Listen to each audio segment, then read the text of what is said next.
Kejadian pasal 2. Demikianlah diselesaikan langit dan bumi dan segala isinya.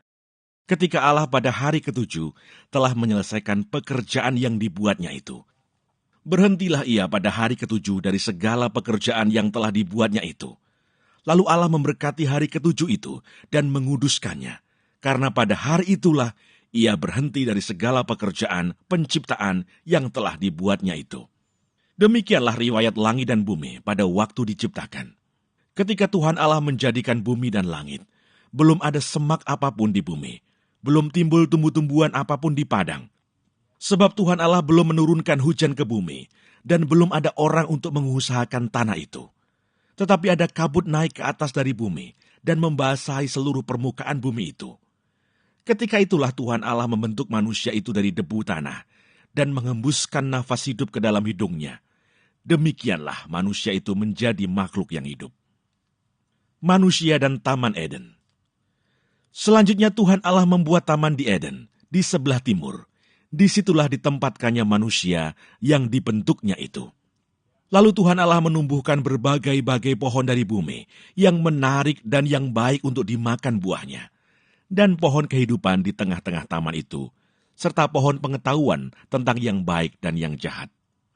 Ada suatu sungai mengalir dari Eden untuk membasahi taman itu, dan dari situ sungai itu terbagi menjadi 4 cabang.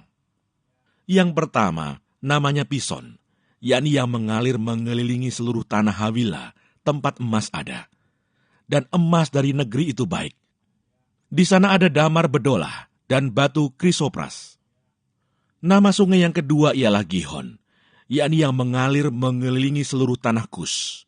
Nama sungai yang ketiga ialah Tigris, yakni yang mengalir di sebelah timur Asyur, dan sungai yang keempat ialah Efrat.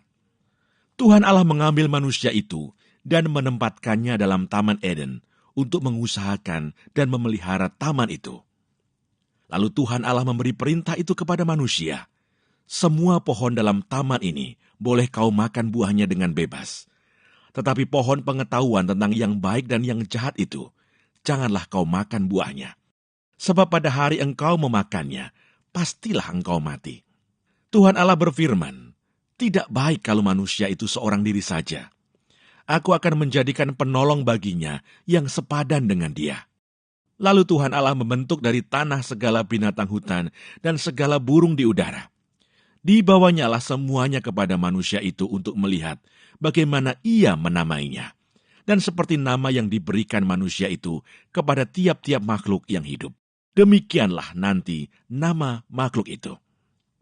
Manusia itu memberi nama kepada segala ternak, kepada burung-burung di udara, dan kepada segala binatang hutan.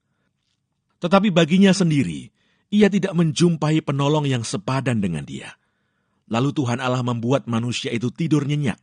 Ketika ia tidur, Tuhan Allah mengambil salah satu rusuk daripadanya, lalu menutup tempat itu dengan daging. Dan dari rusuk yang diambil Tuhan Allah dari manusia itu, dibangunnyalah seorang perempuan. Lalu dibawanya kepada manusia itu. Lalu berkatalah manusia itu, inilah dia, tulang dari tulangku, dan daging dari dagingku. Ia akan dinamai perempuan, sebab ia diambil dari laki-laki. Sebab itu seorang laki-laki akan meninggalkan ayahnya dan ibunya, dan bersatu dengan istrinya, sehingga keduanya menjadi satu daging. Mereka keduanya telanjang, manusia dan istrinya itu, tetapi mereka tidak merasa malu.